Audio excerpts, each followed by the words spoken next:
নবী ঈসা আলাইহিস সালামের যুগে ঈসা আলাইহিস সালামের কিছু হাওয়ারি ছিল।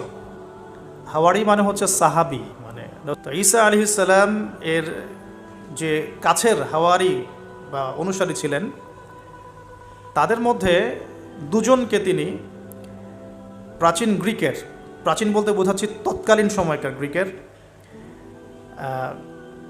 একটা ছোট্ট নগরী ছিল, নগরীটার নাম আন্তাকিয়া। এই আন্তাকিয়া শহরের মানুষরা তৎকালীন সময় ছিল মুশরেক। এক কথায় কি ছিল? মুশরেক। আন্তাকিয়ার যিনি রাজা ছিলেন, ওই সময়কার যুগটা ছিল শিরক বা কুফরে নিমজ্জিত আর কি। তো এই ছোট্ট রাজ্যটাতে নবী ঈসা আলাইহিস সালাম তাওহীদের দাওয়াত দেওয়ার জন্যে তার দুজন অনুসারীকে পাঠিয়েছিলেন, ওই রাজ্যকে তাওহীদের আন্ডারে নিয়ে আসার জন্য, ওই রাজ্যের মধ্যে তাওহীদের দাওয়াত দেওয়ার জন্য। এখন দাওয়াত দিতে গিয়ে তারা যখন শহরে ঢুকলেন, এখানে শহরের রাজার নাম কি ছিল ইত্যাদি মেনশন করা হয় নাই। কোরআন চুপ আছে, আমরাও চুপ আছি, ঠিক আছে। ঢোকার পথেই শহরের শুরুতেই একজন ব্যক্তির সাথে দেখা হলো। এই ব্যক্তি একজন কাঠমিস্ত্রি ছিলেন। কি ভাই? কাঠমিস্ত্রি। তো কাঠমিস্ত্রিকে নজ্জার বলা হয়, আরবি দিয়ে কি বলা হয়? নজ্জার। তো তাকে জিজ্ঞাসা করলেন দুজন রসুল যে আপনার নাম কি? সে বলছে আমার নাম হাবিব বিন ইসরাইল। হাবিব বিন ইসরাইল। তো তিনি জিজ্ঞাসা করছেন আপনারা এখানে কেন এসেছেন? ওই দুজন রসুল বলছেন যে আমরা এখানে তাওহীদের দাওয়াত দিতে এসেছি। কোন তাওহীদ? আপনাদের ইলাহকে, আপনাদের রবকে। তখন তিনি ওই রকম করে কথা বলছেন যে যেমনটা ইব্রাহিম আলাইহিস সালাম বলেছেন, আমার রব জীবিতকে মৃত্যু দিতে পারেন, মৃতকে জীবিত করতে পারেন। আমার রব, আমাদের রব আসমান থেকে বৃষ্টি বর্ষণ করেন, সেই বৃষ্টি দিয়ে এই মৃত জমিনকে জীবিত করেন, শস্য ফলান, সেগুলো আমরা খাই। আমাদের রব সূর্যকে পূর্ব দিক থেকে ওঠান, পশ্চিম দিকে ডোবান। এরকম যত বৃত্তান্ত আল্লাহ সম্পর্কে, তাওহীদের যত কথা তাকে শোনানো হলো। তো সে ব্যক্তি একটা প্রশ্ন করে বসলো যে তাহলে কি আমাকে কোনো মোজেজা দেখাতে পারবেন কি না? আপনি যে একত্ববাদের কথা বলছেন, এক আল্লাহর কথা বলছেন, কোনো মোজেজা দেখাতে পারবেন কিনা? এখন মনে করেন তো দেখি যে ঈসা আলাইহিস সালামের যুগের মোজেজা কী ছিল। এক এক যুগের মোজেজা কিন্তু এক একটা। মোজেজা বোঝেন কিনা? অলৌকিকত্ব, যেটা নবীগণের মাধ্যমে প্রকাশ পায়। এটা আল্লাহর ক্ষমতা, এটা নবীদের ক্ষমতা নয়, কিন্তু আল্লাহ পাকের ক্ষমতা। নবীদের মাধ্যমে আল্লাহ প্রকাশ করান। আল্লাহ পাক এই জামানাতেও আল্লাহ পাকের অলিদের মাধ্যমে ক্ষমতা প্রকাশ করাতে পারেন। আল্লাহ পাক এখনও ক্যাপেবল এটার জন্য। তো সেরকম মানুষ হতে হবে আগে, সেরকম মানুষ তো হতে হবে। অনেক আল্লাহর বান্দা আছেন, দেখবেন আপনার জন্য দোয়া করছে, আপনার সমস্যা দূর হয়ে গেছে, হয়নি? এমন হয়। তো আল্লাহ পাক, এটা তার ক্ষমতা না, ক্ষমতা কার? আল্লাহ পাকের। এখন ওই সময়কার মোজেজা ছিল কিন্তু কুষ্ঠ রোগীকে ভালো করে দেয়া, মনে আছে? অন্ধত্ব দূর করে দেয়া, এবং মৃত ব্যক্তিকে জীবিত করেছেন ঈসা আলাইহিস সালাম আল্লাহর হুকুমে, মনে আছে? যে যুগের মোজেজা, মানে যে যুগটা, যে বিষয়ে বেশি বৈচিত্র্যময় ছিল, ওই যুগে আল্লাহ পাক ওই মোজেজাই দিয়েছেন। যেমন সুলাইমান আলাইহিস সালামের সময় জিনদের খুব দাপট ছিল, বুঝছেন? তো সুলাইমান আলাইহিস সালামের সময় জিনদের দাপটটা বেশি ছিল। আল্লাহ পাক জিনদের উপর সুলাইমান আলাইহিস সালামকে কন্ট্রোল দিয়ে দিয়েছে। ওই যে বাতাসে তার সিংহাসন ফ্লাই করতে শুরু করব, তার আংটির মধ্যে আল্লাহ পাক ক্ষমতা দিয়ে দিলেন। জিনদেরকে যে কাজ করতে বলতো সেই কাজ জিনরা করতে বাধ্য হতো, মনে আছে ঘটনা? আচ্ছা। আবার মুসা আলাইহিস সালামের সময় জাদুবিদ্যার চর্চা হতো, জাদুবিদ্যার চর্চা। এই চর্চা কিন্তু এখনও হয়, এখনও জাদুবিদ্যার চর্চা হয়, ব্ল্যাক ম্যাজিকের চর্চা এখনও হয়। এগুলো থেকে বেঁচে থাকাটা খুব বেশি ইম্পর্টেন্ট, কারণ এগুলোতে ইফেক্টেড হয়ে গেলে অনেক সমস্যা হয়ে যায়। আমি শেষের দিকে প্রশ্নোত্তর পর্বে কিছু আয়াত বলে দেবো আপনাদেরকে ইনশাআল্লাহ। এই কোরআনের আয়াতগুলো নিয়মিত পড়বেন ইনশাআল্লাহ। তো ওই সময় আল্লাহ পাক মুসা আলাইহিস সালামকে লাঠি দিয়ে জাদুবিদ্যার বিপরীতে মোজেজা দেখিয়েছেন, মানে যখন যেটা তার বিপরীতে সেই মোজেজা, বুঝতে পারছেন? তো এই দুই ব্যক্তিকে ওই নজ্জার হাবিব বিন ইসরাইল, সে ব্যক্তি বলছে যে আমাদেরকে কোনো মোজেজা দেখাতে পারো কিনা। এখন সে বলছে ঠিক আছে, মোজেজা দেখাতে পারবো ইনশাআল্লাহ। আমার এই সন্তান, আমার এই ছেলে দীর্ঘদিন থেকে চোখে অসুখে ভুগছে, এক চোখ নষ্ট হয়ে যাচ্ছে, তুমি শেফা দিতে পারবে কিনা আল্লাহর হুকুমে। আল্লাহ পাকের দরবারে তারা সেজদায় পড়ে গেলেন, আল্লাহর কাছে সাহায্য চাইলেন, তার চোখে হাত বুলালেন, আলহামদুলিল্লাহ চোখ ভালো হয়ে গেল। এগুলো কিন্তু কোনো গাল গল্প নয়। এবার হাবিবে নজ্জার, তার কিন্তু বিশ্বাস হয়ে গেল, হ্যাঁ এটা তাওহীদের ফসল, এটা তাওহীদের ফসল। এবার তিনি দেনান সাক্ষ্য দিলেন যে আশহাদু আল্লা ইলাহা ইল্লাল্লাহ ওয়া আন্না মুহাম্মাদান। তখন ছিল না, তখন ছিল কি? ঈসা রুহুল্লাহ ওয়া আবদুহু, এরকম একটা কালিমা ছিল তখন, ঠিক আছে। তো তিনি মুসলমান হয়ে যেটা করলেন, ওই জনপদের থেকে নির্জনতা অবলম্বন করা শুরু করলেন। তিনি মুসলমান হয়ে কিন্তু জনপদের ভিতর ঢুকে পড়েন নাই, প্রথমে একটু নির্জনতা অবলম্বন করা শুরু করলেন, কারণ সমাজের সবাই কিন্তু মুশরিক। এখন ওখানে যদি আপনি সরাসরি ঢুকে যান, ঢুকায় আপনি এখন যদি জোরে জোরে তাকবীর দেওয়া শুরু করেন, তাহলে তো রিমান্ড হবে আর কি। তো তিনি নিজেকে একটু সেফ করে একা একা ইবাদত করা শুরু করলেন। এখানে আমাদের শিক্ষা আছে কিন্তু। এই অবস্থায় হাবিবে নাজ্জার শহরে ঢুকে দাওয়াতি কাজ শুরু করেন নাই, একা একা তিনি নিজেকে তৈরি করেছেন, আগে তাসকি আধ্যাত্মিকতা অর্জন করার চেষ্টা করেছেন, ইবাদত বাড়িয়েছেন। এদিকে ওই দুজন রাসূল তারা শহরে প্রবেশ করলেন। বেশ কিছু সময় তারা মানুষকে দাওয়াত দেওয়ার চেষ্টা করলেন, কিন্তু মানুষ ইসলাম কবুল করছে না। ঠিক মক্কার অবস্থার মতোই। এই সূরাটা কোথায় নাজিল হয়েছে? মক্কায়। কোথায়? এই সূরা কিন্তু মদিনা নাজিল হয় নাই। তাহলে এই সূরার মধ্য দিয়ে আল্লাহ পাক রাসূল সাল্লাল্লাহু আলাইহি ওয়াসাল্লামকে শিক্ষা দিচ্ছেন, সাহাবীদেরকেও শিক্ষা দিচ্ছেন। ঠিক মাক্কি পরিবেশের মতোই তৎকালীন পরিবেশটা ছিল। আর মাক্কি পরিবেশ মানে, আমি অনেকদিন আগে বলেছি, মাক্কি পরিবেশ মানে শিরক, মাক্কি পরিবেশ মানে সুদ, রিবা, মাক্কি পরিবেশ মানে হচ্ছে মাদক, মাক্কি পরিবেশ মানে জেনা, ব্যভিচার, মেয়েদের মানহানি আর গোত্রীয় হানাহানি, এগুলো মক্কা। মক্কা মানে এইগুলো যেটা এখনকার ওয়ার্ল্ডে চলছে। আপনি যদি ছোট ছোট সেন্সে চিন্তা করেন না, তাহলে আমাদের সোসাইটিটাও মাক্কি। ছোট সেন্সে চিন্তা করেন, এখানে শিরক দিয়ে ভর্তি, রিবা সুদ দিয়ে ভর্তি, মাদক দিয়ে ভর্তি, মেয়েদের যে জেনা, ব্যভিচার, পর্নোগ্রাফি, এগুলো দিয়ে ভর্তি। আর কি গোত্রীয় হানাহানি তো আছেই, এটা এখন পলিটিক্যাল হানাহানিতে রূপ নিয়েছে। কোনো কোনো জায়গায় ধর্মীয় হানাহানি হচ্ছে, মসজিদে মসজিদে ভাগাভাগি হচ্ছে। আছে মক্কার আদর্শ কিন্তু এখনও সমাজের মধ্যে আছে, খালি দার্শনিক দৃষ্টিভঙ্গিতে দেখতে শিখুন, একটু একটু খিদিরের মতো দেখতে শিখুন। এখন দেখুন, এই দুজন রাসূল দাওয়াত দেওয়ার পর, দীর্ঘদিন দাওয়াত দেওয়ার পরে যখন মানুষ ইসলাম কবুল করছে না, তখন তারা প্রকাশ্যে মানে আল্লাহু আকবার, তাকবীর এটা দেওয়া শুরু করেছিল। যখনই বের হতেন তারা তাকবীর দিতেন, আল্লাহু আকবার, আল্লাহু আকবার, আল্লাহু আকবার, লা ইলাহা ইল্লাল্লাহ, লা ইলাহা ইল্লাল্লাহ, এভাবে প্রকাশ্য দাওয়াত দেওয়া শুরু করলেন। ঠিক আব্দুল্লাহ বিন মাসউদ রাদিয়াল্লাহু আনহুর মতো। নবী সাল্লাল্লাহু আলাইহি ওয়াসাল্লাম একদিন বললেন যে, কে আছো কুরাইশদেরকে কোরআন শোনাতে পারো? তারা তো কোরআন শুনতেই চায় না, কোরআন বললেই কানে আঙ্গুল ঢুকায় দেয়। হ্যাঁ, কোরআন বললেই তারা কাপড় দিয়ে মাথা আবৃত করে, এগুলো কোরআনে আছে কিন্তু। তখন আব্দুল্লাহ বিন মাসউদ, সুবহানাল্লাহ, রুয়াইয়াল গানাম বলা হতো তাকে, মানুষ তাচ্ছিল্য করতো, মানুষ তাকে তাচ্ছিল্য করতো। তার পা ছিল সরু, মানে চিকন সরু, পা দেখে আবু জেহেল হাসাহাসি করতো, সুবহানাল্লাহ। আর ওই পায়ের নিচেই আবু জেহেলের মৌত আল্লাহ লিখেছিলেন, সুবহানাল্লাহ। ওই পা দিয়ে তার আবু জেহেলের বুকের উপর পাড়া দিয়ে তিনি তাকে গর্দান কেটেছেন বদরের মাঠে। খালি 13 বছরের ব্যবধান, সময়ের ব্যবধান, খালি জাস্ট টাইম টক্স, মানে সময় কথা বলে না, সময় কথা বলে।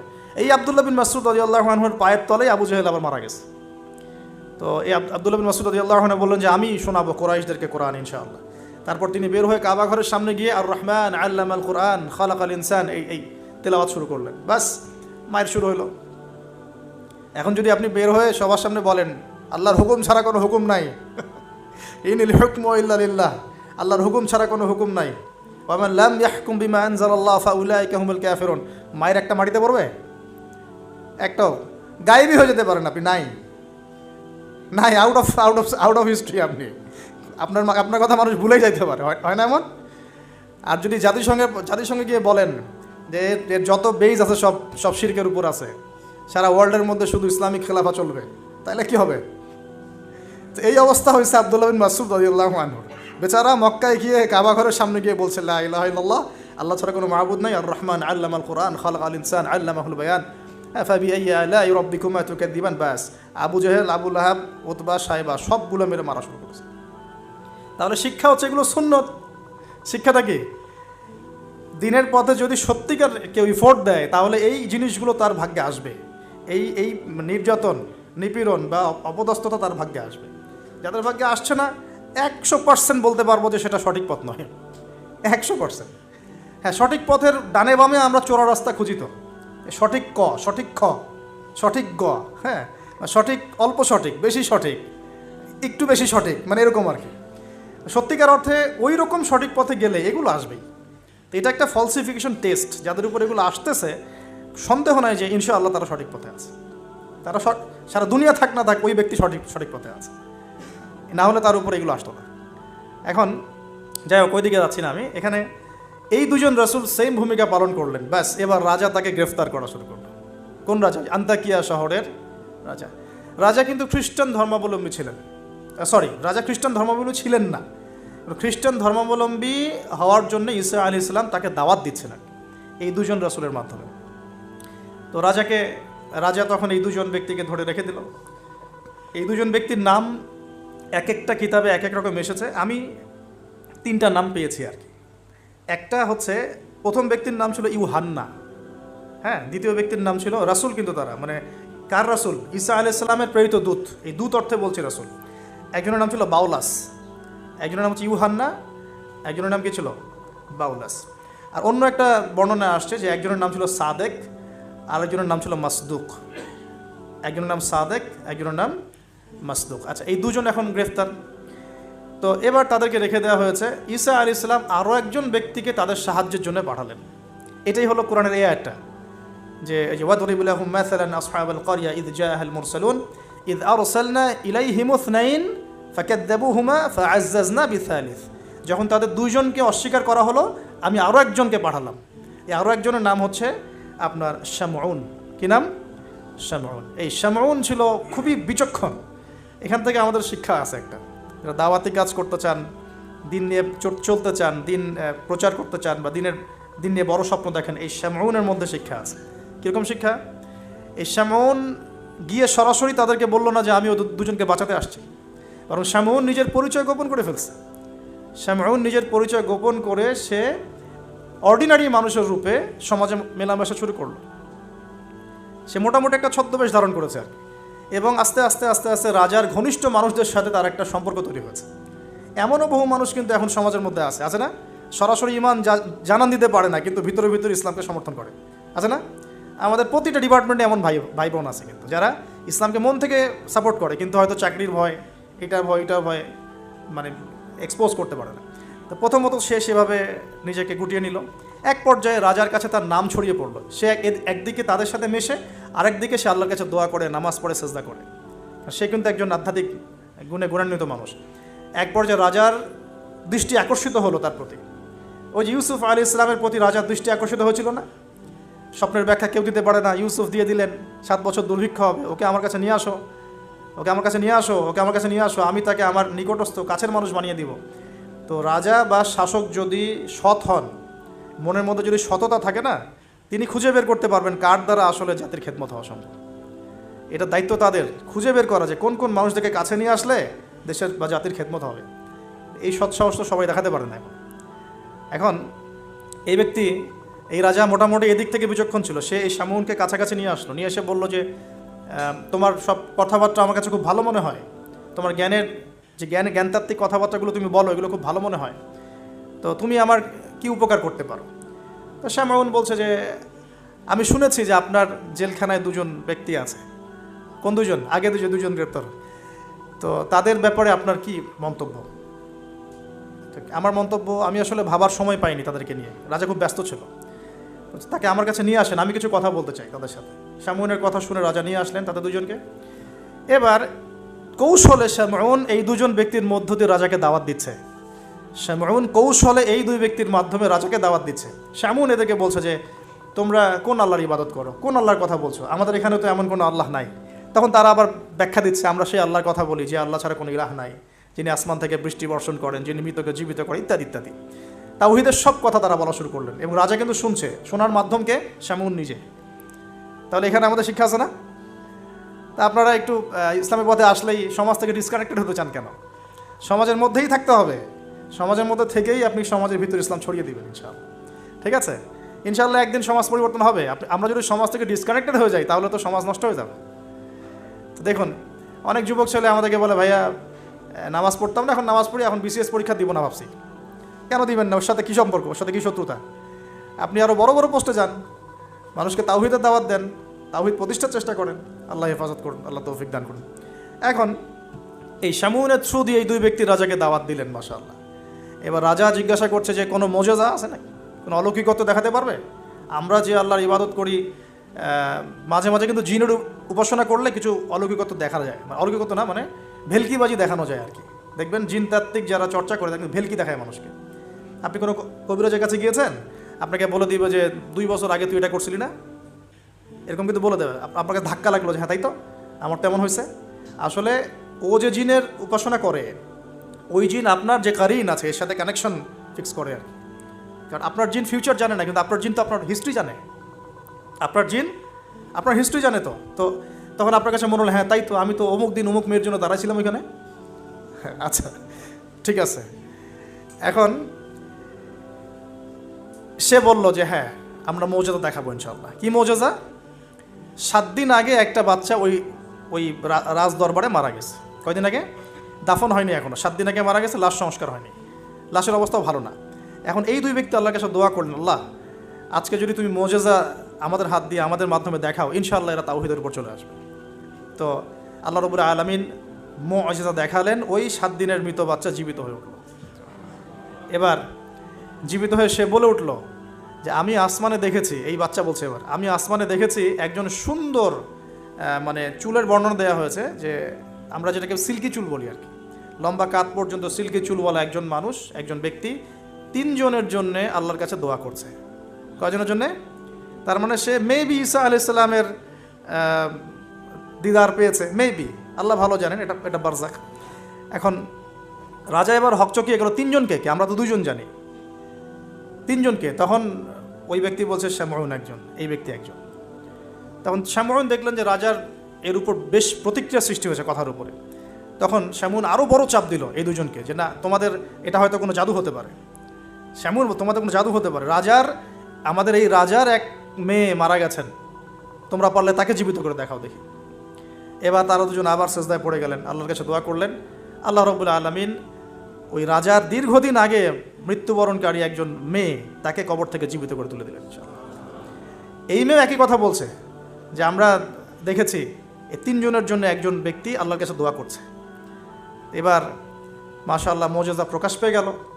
কিন্তু এই মুআজিজা প্রকাশ পাওয়ার পরেও আপনারা তো জানেন যে ফেরাউনের সামনে কতগুলো মুআজিজা দেখানো হয়েছে, 9টা। কয়টা? 9টা, একবারে 9টা না কিন্তু, ব্যাক টু ব্যাক বছর বছর 9টা। তারপরে কি ফেরাউন ঈমান আনছে? আবু জেহেলের সামনে কতগুলো মুআজিজা আসছে, সে কি ঈমান আনছে? আজারের সামনে কি ইব্রাহিম আলাইহিস সালামের মতো মানুষ থাকা সত্ত্বেও সে কি ঈমান আনছে? এরকম বহু মানুষ পৃথিবী থেকে চলে গেছে যাদের সামনে অগণিত মুআজিজা আসার পরেও ঈমান নিয়ে আসে না। আবার অনেক মানুষ এক দোয়ার বরকতে ঈমান নিয়ে চলে আসছে। খালিদ বিন ওয়ালিদের কথা শুনুন।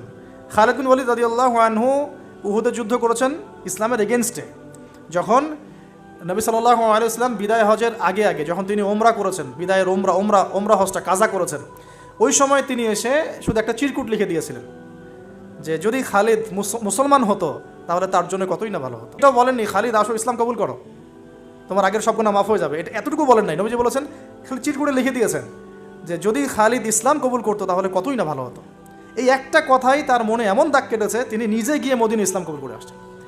আর তারপরে তো জানেন তার হাতে ইসলামের কতগুলো বিজয় হয়েছে, প্রায় 80 থেকে 100টা ব্যাটেল তিনি লড়ছেন ইসলামের জন্য, এবং কোনো ব্যাটেলেই তিনি কিন্তু পরাজিত হন নাই। তাকে বলা হয় সাইফুল্লাহ, আল্লাহর তরবারি। এখানে একটা কথা বলি, এই মানুষকেও শয়তান ওয়াসওয়াসা দিত। এই খালিদ বিন ওয়ালিদ রাদিয়াল্লাহু আনহুকেও এই যে বললাম না, চোখ লাগা, বদনজর, ওয়াসওয়াসা, এই সমস্যা হতো। এই সমস্যাগুলো আমাদেরও হয়, হ্যাঁ, এবং এই অনলাইনের মাধ্যমে এটা বেশি হয়। তখন তিনি এসে নবীজিকে বলছিলেন যে আমাকে একটা দোয়া শিখায় দেন ইয়া রাসূলুল্লাহ। তিনি কিন্তু বীর বিক্রম, একজন সাহসী বীর সাহাবী। নবী সাল্লাল্লাহু আলাইহি ওয়াসাল্লাম তাকে দোয়া শিখিয়ে দিয়েছেন যে আউযু বিকালিমাতিল্লাহি তাম্মা মিন কুল্লি শাইতানি ওয়া হাম্মা ওয়া মিন কুল্লি আইনিন লাম্মা। একটা জায়গা আছে আউযু বিকালিমাতিল্লাহি তাম্মাতি মিন গদাবিহি ওয়া ইকাবিহি ওয়া শাররি ইবাদিহি ওয়া মিন হামাজাতি শায়াতিন ওয়া আন ইয়াহদুরুন। দেখেন কোথা থেকে কোথায় আসলাম।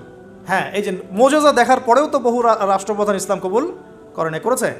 করে না। এখনও তো আপনার সামনে আমার সামনে মুআজিজা পড়ে আছে। কি মুআজিজা? কোরআন। কেউ কোরআন নিয়ে একটা ভুল প্রমাণ করুক, একটা বিধান প্রমাণ করুক যে মানবতা বিরোধী, বা এটা এই যুগে চলে না, ওই যুগে চলতো, এর মধ্যে এক জাররা পরিমাণ ভুল কেউ বের করতে পারে কিনা দেখুক। তারপরেও তো মানুষ কোরআন মেনে চলছে না। ব্যাপারটা এরকম হচ্ছে না? এখন রাজার সামনে অনেকগুলো মুআজিজা দেখানো হয়েছে ঠিকই, কিন্তু রাজা তাদেরকে কবুল করে নাই। ফিনিশিং হলো এটা।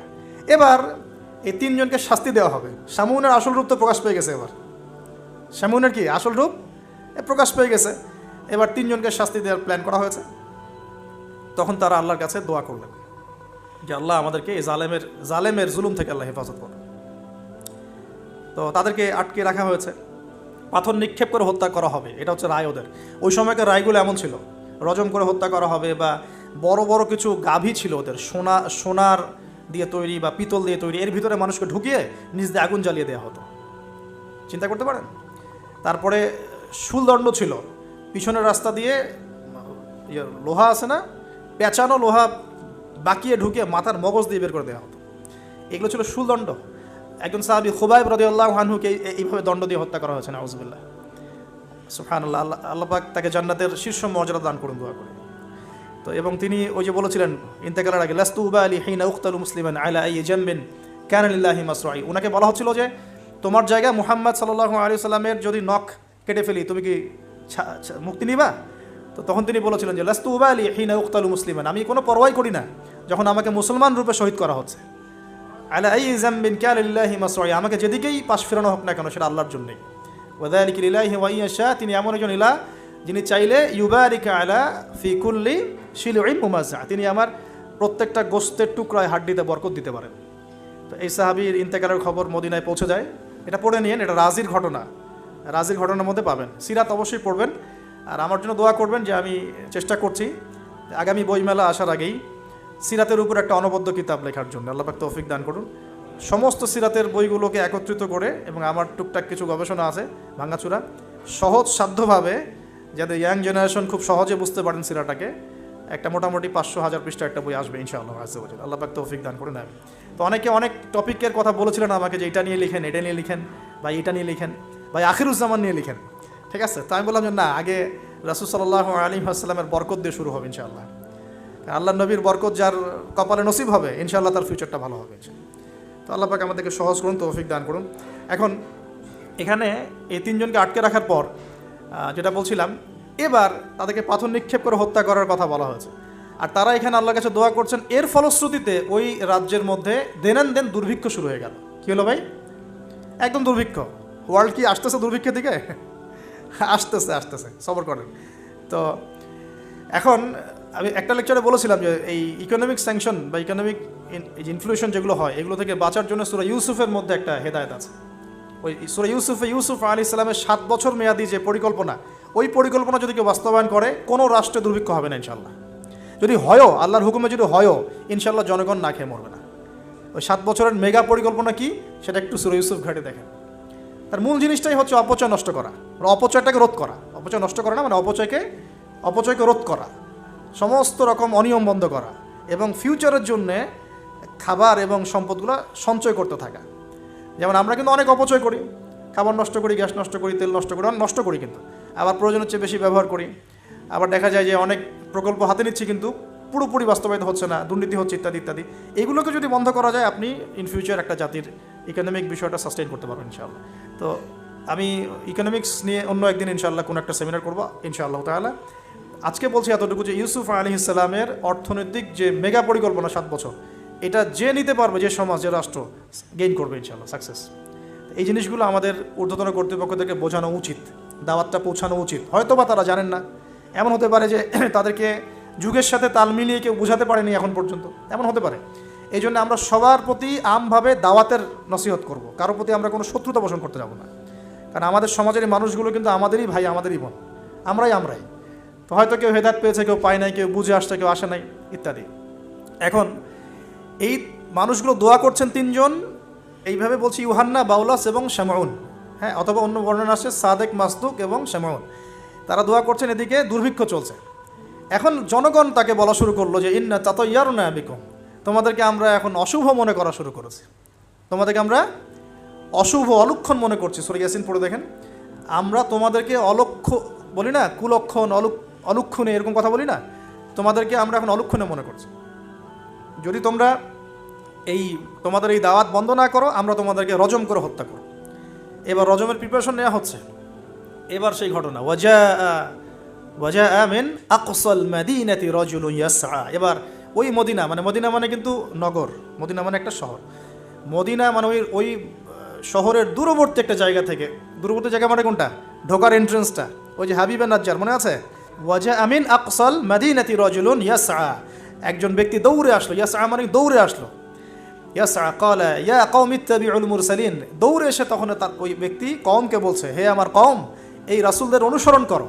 সুবহানাল্লাহ। কোন ব্যক্তি এটা? তার এখানে আমাদের যারা সাধারণ মুসলিম আছে, আমাদের শিক্ষা আছে নাকি? হাবিব নাজ্জার কত বড় একটা সাহসিকতার পরিচয় দিল এখানে দেখেন।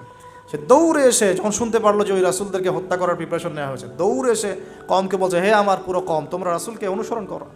ইত্তাবিউ মান লা ইয়াসআলুকুম আজরান ওয়া হুম মুহতাদুন, তোমরা সেই রাসূলদের অনুসরণ করো যারা তোমাদের কাছে কোনো প্রতিদান চাচ্ছে না এবং তারা হেদায়েত প্রাপ্ত আছে। সুবহানাল্লাহ। ওয়া মা লিয়া লা আ'বুদুল্লাযী ফাতারানি ওয়া ইলাইহি তুরজাউন। তাকে এবার এই হাবিব নাজ্জারকে ধরা হয়েছে, তুইও আর এই গ্রুপে আসিস, তাহলে ওকেও ধরে মানে মারার প্রিপারেশন নেওয়া হয়েছে এবং তার রজমটা আগে করা হয়েছে আর কি।